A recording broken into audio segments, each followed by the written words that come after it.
સીતારામ બધાઈને વહેલી સવારના આજે છે 18 તારીખ સોમવાર અને શૈક્ષણિક સત્રનો પહેલો દિવસ. સ્કૂલે જવા માટે તૈયાર થઈ ગયા છીએ. બાને આજે વહેલા ઉઠાડી દીધા, સૂતા હતા તો ઉઠ્યા જ નહોતા અને નવરાવી ધોવરાવી લીધા. હું તૈયાર થઈ ગઈ તો બાઈ એની ટકલી ઓળીવા માંડ્યા ને મસ્ત માથું ઓળવા માંડ્યા અને હવે બેસી ગયા છે, માથું ઓરે છે. આજે છે પહેલો દિવસ છે અને છોકરાઓ અમારે પ્રાઇવેટ સ્કૂલ એટલે છોકરાઓ તો બધા આવે જ.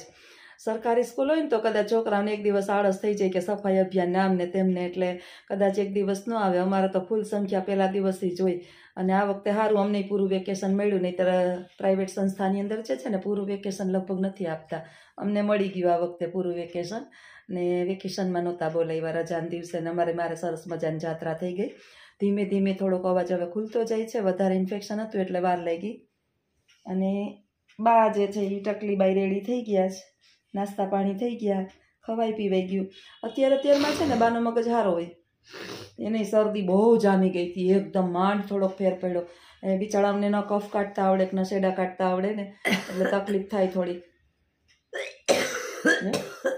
ઉધરસ તો જરા કફ ને તો છે, વાતાવરણ ચેન્જ થયું શરદીનું થોડુંક. હજી ઠંડી તો નથી પડતી જરાય, પણ તોય આમ વાતાવરણ બદલે એટલે એની અસર વૃદ્ધો ઉપર અને બાળકો ઉપર તો સૌથી વધારે થાય. હાલો, મારી રિક્ષા આવી ગઈ, વિડીયોની અંદર બન્યા રહેજો, આગળ બ્લોગ બનાવીશ. સીતારામ બધાઈને, સીતારામ બધાઈને. પ્રથમ સત્રની શરૂઆત અને સ્કૂલની શરૂઆત. સ્કૂલે પહોંચી ગઈ છું. 7:15 થયા છે અને 7:30નો ટાઈમ છે, પણ મને તો ટેવ છે કે વહેલી જ પહોંચી જવાની. તો સરસ મજાનું અત્યારે પ્રકૃતિ એવું સરસ મજાનું છે કે મજા આવે છે. હાલો પછી વિડીયોમાં બન્યા રહેજો. સીતારામ બધાઈને. સ્કૂલેથી આવી ગઈ, દૂધ ગરમ કરી લીધું, શાક વઘારી લીધું અને હવે લેફ્ટ રાઈટ ચાલુ. સવારની આજે 4:30ની ઉઠી ગઈ હતી અને અત્યારે વાગ્યો છે 1:15. હજી જમવાનો વારો આવ્યો નથી. આજ બહુ દાખલો પડતો હતો. સવારે ઉઠવાનો દાખલો પડતો હતો, પછી સ્કૂલે જવાનો દાખલો પડતો હતો અને આજે 5 પીરિયડ એમનામ કન્ટિન્યુ 7:30થી લઈ અને અત્યારે 12:30 સુધી એમનામ ઊભી અને બક કરીને ભણાવવાનો દાખલો પડતો હતો. પહેલું જે છે ને છોકરાઓને દાખલો પડે ને શિક્ષકને દાખલો પડે. આજથી હવે ચાલુ બીજું સત્રનો પ્રારંભ થઈ ગયો. ધીમે ધીમે જાત્રાનો થાક એ હજી ઉતરો નથી બરોબરનો, કારણ કે બહુ જરાક વધારે વહમી લાગી ગઈ હતી અને થોડીક હજી અવાજ એ બહુ ખુલ્લો નથી અને એમાંય પાછું બોલવાનું ચાલુ. આજે તો બહુ થોડું ધીમે ધીમે બોલતા હતા. શાક વઘાર લીધું છે, કુકર ચાલુ છે અને બહાર રાહ જોઈને બેઠા છે કે જમવાનું કંઈ થાય. પાછા જો સૂઈ ગયા છે. થોડીક વાર સૂઈ જાય, વળી જાગે, વળી સૂઈ જાય, વળી જાગે, વળી બેહે. માથું વીખી નાખ્યું, સવારમાં ઓરાવી દીધું હતું, અટાણે મસ્ત બેસી ગયા છે. એ હાથમાં લઈ લીધો, ઝટી લીધો મોબાઈલ. ઝટે મારો મોબાઈલ ઝટે છે બે. એને હે ને આખો દી નીંદર કરે. અમે ન હોય ને તો એ હુતા જ રહે ને પછી એ અમારા 2 જણાનો વારો કાઢશે. ગાયત્રીબેન કહેતા હતા કે કલાક તમે સૂઈ જાઓ, કલાક ભાઈ સૂઈ જાય, એમ વારાફરતી વારા કરો એટલે 2 થાકે નહીં. અમે એમ જ હમણાં કરીએ છીએ. તમે કીધું ને એમ જ કરીએ. બપોરે છે ને હું ઘડીક વાર સૂઈ જાઉં, થોડીક વાર અત્યારમાં હું કામ કરતી હોય ને આડી હોય ત્યારે એ એક ઝોલું લઈ લઈએ વારાફરતી. એટલે હમણાં અમે 2 જણા એમ જ કરીએ છીએ નહીં, કારણ કે બેબીને સાચવવી તો ખરી ને. અમારે નાનું બેબી છે આ જો. હા, બે દેખાય. કોણ બે દેખાય? લાખી આઈ ને જ્યોતિ આઈ. કોણ દેખાય? લાખી આઈ. લાખી આઈ અને જ્યોતિ આઈ. લાખી આઈ, જ્યોતિ આઈ. જો એમ કે ઓળખતા નથી. જો ઓળખે. મસ્ત નીંદર કરી લીધી. સવારના પોરમાં ભર પેટ નાસ્તો કરી લીધો જ, એટલે ભૂખે હજી કઈ બહુ. ભૂખ લાગી ભૂખ બને હો બને. ભૂખ લાગી બને. શાક વઘાર્યું બા, શાક વઘાર્યું. હા, તમે કરી નાખતા હોય તો તમે તમે વઘાર નાખતા હોય તો તમે શાક વઘાર નાખતા હોય તો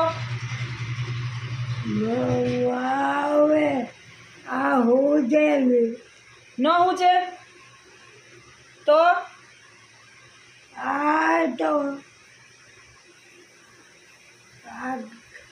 કામ કરું કામ કરે હો બા અને કામ કરે હો હા કેવા કામ કરે ઓશિકા બધા ઊંધા હવરા કરી નાખે વસ્તુ ઘરમાં પડી હોય બધી બારોબાર નાખી દે હવે બે લઈ આવું બે લઈ આવું કે હાવણી ને હાવણો બે લઈ આવજે બે હાવણા નવા પડ્યા બે હાવણી એ રહી હાવણી તા નવી હાવણી તો હાવણી હાવણો જ પ્રિય છે અમને નવા છે બા હાવણી ને હાવણો તો નવા લીધા મેં હા તમારે શું કરવા હાવણી ને હાવણો અનહદ પ્રિય છે બાને હાવણી ને હાવણો હોય એટલે આમ ગાડું ઘરનું ગાડું આવે આખો દી વાયરે રાખો આખો દી કામ કરે રાખો અને આખો દી એડ થાય રાખો સફાઈ અભિયાનમાં પહેલો નંબર અમારે સ્વચ્છતા અભિયાનમાં બાને એવોર્ડ મળે પણ હવે એના થતું નથી હુજે નહીં એટલે આપણા કામ વધારે હાલો હવે જમવાનો ટાઈમ થઈ ગયો જમી લઈએ પછી વિડીયોની અંદર બન્યા રહેજો જો પગલું ચણિયું બાઈએ ક્યાં રાખ્યું છે ગમે એવું પગલું ચણિયું તમે રાખો એ આપણે પગ લૂછવા માટે નીચે જમીન ઉપર રાખીએ બાઈની બાજુમાં સેટી પાસે લઈને જ બેહે તમે પાછું હેઠું હમણાં નીચે મૂકી દઉં ને તો પાછું બાને ઉપર લઈ લે પછી તમે નેપકિન ગમે એટલા બારોબાર રાખો નેપકિન એ બધા નેપકિન તમારે ક્યાંય ગોતવાના નહીં બાના ઓશિકા નીચે મળે દાંતિયા ગમે એટલા રાખો ને તો દાંતિયા જોઈ પાછા હોઈ ગયા આખો દિવસ એની આ પ્રતિક્રિયા હમણાં પાછા એની સેકન્ડે ઊભા થાય જો હમણાં 2 મિનિટ નહીં થાય પાછા ઊભા થાય આ ઉંમર બહુ ભયંકર ને એને ખબર નહીં હક નહીં થતું હોય હજી તો જો વાગ્યા છે ઘડિયાળની અંદર 4:15 જ થયા છે જો 4:15 થયા છે બપોરે નીંદર કરી નથી સવારે નીંદર કરી લીધી એટલે હવે અત્યારે નહીં હુવે એમ નમી હાઈના હાડા હાથ કરશે અને બેઠક ઉઠક ઘરની અંદર બસ એમને હું કરે રાખશે અને હું એની સામે ધીમે ધીમે થાહે એ કામ કરીશ અને બેહીશ આવી આખો દિવસ હાહુઓની દિનચર્યા હોય તમારે મારે ક્યાંય જવું હોય ને જો પાછા ઊભા થયા જો મારે ક્યાંય જવું હોય ને તો બાપા હું ખોટું બોલીને જાઉં કાલે રવિવારે હું ગઈ હતી બહુ કે દિવસના ફોન કરીને ગોરાણાથી કહેતા હતા કે આવો ને આવો એક વખત મળી જાઓ અને મજા આવે તો આપણે મળીએ બધા એ રીતને કે દિવસના કહેતા હતા કારાભાઈને લક્ષ્મણભાઈને તો ત્યાં ગયા તો 1-1.5 કલાકની અંદર તો અમે જમીને પાછા આવતા રહ્યા ગાડી લઈને ગયા હતા તો કારણ કે બાને જાજી વારની સ્કૂલનો ટાઈમ થાય ને ત્યાં સુધી બારીએ એ પછી ન રહીએ એટલે બધું કામ કરીને તો આપણે જઈએ રસોઈ મા દીકરાની કરીને એમાં દીકરાને તો ઘરે રાખીને ગઈ હતી કારણ કે બાપા એક જણું તો રહીએ જ નહીંતર આમ કંઈ બા કરતા નથી પણ એકલા ન રખાય જાજો ટાઈમ અને સ્કૂલે જાઉં ને હું તો 4-5 વખત અજીત ઘુમરા મારે ઘરે બરાબર છે ને એની વર્ધી હોય ખાલી ભરે પછી વર્ધી ભરીને વળી પાછા ઘરે આવે વળી વર્ધી ભરવા જાય વળી પાછા આવે એટલે આમનામ બસ 100 વર્ષની આસપાસ પહોંચી ગયા છે જો એ આમ જ કરે રાખશે એ કામ કરો એમ તમે હામાં ઊભો નહીં બેહો નહીં એને હામાં જો બસ આ એક જ દિનચર્યા રોજ કરે રાખવાનું બીજું કાંઈ જ નહીં એટલે આમને અમારો સમય જાય હાહુઓનો બહાર તમે નીકળી ન હકો ને તમારા ઘરે કોઈ આવી ન હકે ને આવે તો બા હક લેવા દઈએ નહીં આવ્યા હોય ને એને 50 વખત ઊભા કરે જો પાછા હોતા એટલે આને કંઈક બાની તકલીફ તો થતી જ હશે કે આવું શું કરવા કરે છે મગજ ઉપર ખબર નહીં અમુક ઉંમરના પ્રભાવ હોય જો પાછા ઊભા થયા કેમ 1 મિનિટ એ સ્થિર એમને ન રહી શકે ઉઠક બેઠક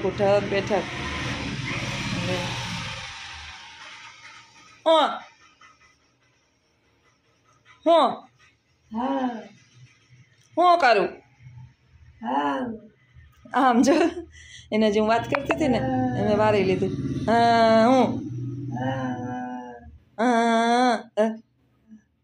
બસ કામ જ મગજની અંદર ઓલું જી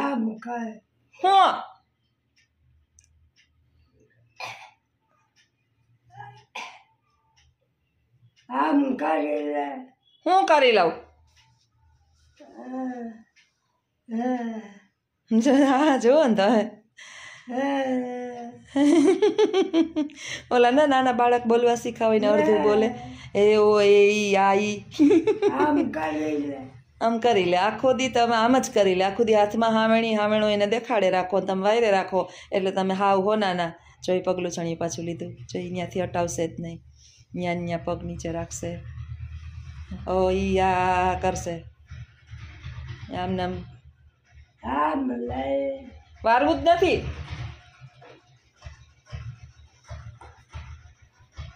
આવું છે અમારા બાનું કામકાજ અને જઈશ અમારા હાહુ વહુના દી પણ વૃદ્ધાવસ્થા ચોક્કસ આવશે મને અને તમને અને આપણી ઉપર શું થાય કાંઈ ખબર નહીં અમારા બા તો નિરોગી છે ખાલી મગજ જ ઓલો થાય છે પણ આપણી ઉપર તો કેવા દિવસો આવશે ભગવાનને પ્રાર્થના કરીએ કે બધા વૃદ્ધોને ભગવાન નિરોગી સ્વસ્થ અને તંદુરસ્ત રાખે અને એમનામ પોતે વૈકુંઠની અંદર ભગવાન એને લઈ જાય હાલવા આવજો સીતારામ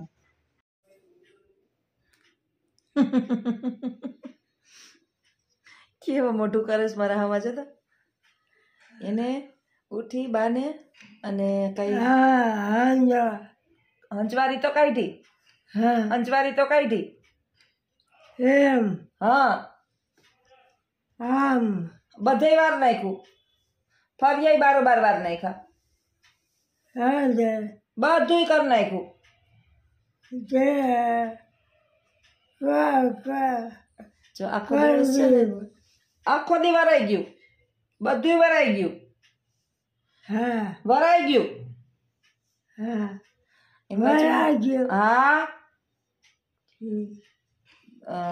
ઓલા નાની ઉંમર હોય ને આપણે હું પરણી નહીં એટલે બાને ટેવ કે આખો દિવસ એક કામ ચીંધે જ રાખે સવારમાં 4 વાગ્યામાં ઉઠી જવાનું 6 થાય ત્યાં નવરું થઈ જવાનું કાંઈ કામ ન હોય તો અને વહેલું બસ બધું કામ પતાવીને પછી નવરું થઈને બેહવાનું એ બાને પહેલેથી ટેવ હતી હજી ટેવ જે છે ને એટલે કચકચ કરવાની ટેવ હોય હાહું પણ એ હજી બાને ટેવ ગઈ નથી અત્યારની વહુને આ ટેવ જરાય ન ગમે તમે કચકચ કરો ને એટલે તો હાવે કામ ન કરે પ્રેમથી સીધો તો ના ન પાડે બિચાર્યું પણ અત્યારના સ્વભાવ એવા થઈ ગયા છે એટલે અમારા બાનો સ્વભાવ એવો છે કોઈને 5 મિનિટ બેહવા ન દે હવે આખું બોલતા નથી જો હમણાં બહુ વાતુંય નથી કરતા જ કરી રાખે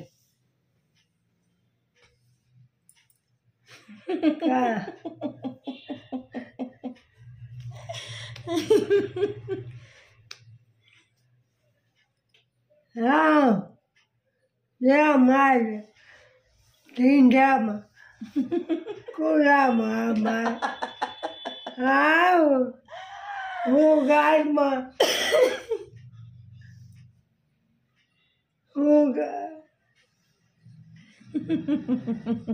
આવું કરીએ ને તો આમ થોડોક મૂળો હારો થાય અને એને થોડીક એની મેમરી યાદી તાજી થાય કે ના ના જો આવું છે વૃદ્ધાવસ્થા તો બાપા બહુ ખરાબ છે આપણી ઉપર કેવા દી આવશે એ આપને ખબર નથી પણ વૃદ્ધાવસ્થા આવશે ચોક્કસ મને ઘણા કહેતા હોય એ બેન તમે બા ભેગા રહી શકો ને એ બહુ કહેવાય આખો દિવસ બાનું આપણી ઘરે કોઈક મહેમાન આવ્યા હોય ને હમણાં મારા મામાની દીકરી એવી હતી જાત્રા કરીને આવી ને તો મળવા આવી 1 મિનિટ એને સોફા ઉપરથી 20 વખત ઊભી કરી માથી ઉઠાડીને માં બેહાડે ને કે જોશના તારી હારે આમ કરે હું કે હા મને એ બેહવા ન દે આખો દિવસ એ એમ જ કરે રાખે એટલે મને ટેવ પડી ગઈ કાંઈ એમ બાની જોઈ ગયા પાછા ને જો એ ઊભા થાય હું જો એની દિનચર્યા જુઓ જામ કરશે જો ઊભા થાય હમણાં ઊભા થાય પાછા હમણાં એની સેકન્ડે પાછા હુહે આ ઉંમર જે છે ને એ બહુ અઘરી ઉંમર કહેવાય આ તો સારું છે કે ચોખ્ખાઈ છે વારંવાર ફિનાઇલના પોતા કરું હા પછી આપણે આખો દિવસ સફાઈ રાખીએ નહીંતર અમારા બાને જે છે ઇન્દ્રિયો બધી ખરાબ થઈ ગઈ છે આપણી ઘરે કોઈક મહેમાન આવ્યા હોય ને તો એ આપણે બહુ ધ્યાન રાખવું પડે કારણ કે મેન હોલની અંદર જ અમે બાને રાખીએ છીએ અને હવે ઉપરના રૂમમાં તો એ જઈ ન શકે અને એકલા ત્યાં રખાય નહીં એટલે ટોયલેટ બાથરૂમ પછી નેપી તો પહેરતા નથી તમે ગમે એટલું કરાવો હું બહુ 2-3 વખત ટ્રાય કરી એમ 2 જણાએ કે આપણે નેપી પહેરાવીએ ને તો ચિંતા નહીં પણ તોડી નાખે નેપી અને હાવ ચાઇલ્ડ માઇન્ડ થઈ ગયા છે બધાને એવું લાગે કે નાના બાનો સ્વભાવ બરાબર છે પણ કાંઈ ખાલી એક દિવસ ભેગા રહ્યો ને એટલે તમને આઈડિયા આવી જાય જો પાછા ઊભા થયા છો આમ જ નોન સ્ટોપ આમ જ કરી રાખે હું હે ઊભા થાય ઊભા થાય અને બહુ અઘરું છે હવે વાંધો નથી, મને તો કાયમની ટેવ પડી ગઈ, પણ આપણે પપ્પાએ રાખીને ગયા હોય ને એને બાને હાચવવા બહુ અઘરા થઈ પડે. એટલે આમનામ બસ હાલતા ચાલતા બાની લાઈફ આમનામ પૂરી થઈ જાય. અને હવે વધારે આનથી ભગવાન એની તકલીફ તો થતી જ સાવ કરતા હશે, એટલે એને ના બતાવે એવી પ્રભુ પાસે હું તો કાયમ પ્રાર્થના કરું. બસ આમને મારા હાથમાં હચવાઈ જાય તો સારું. હાલો આવજો બધાય, સીતારામ.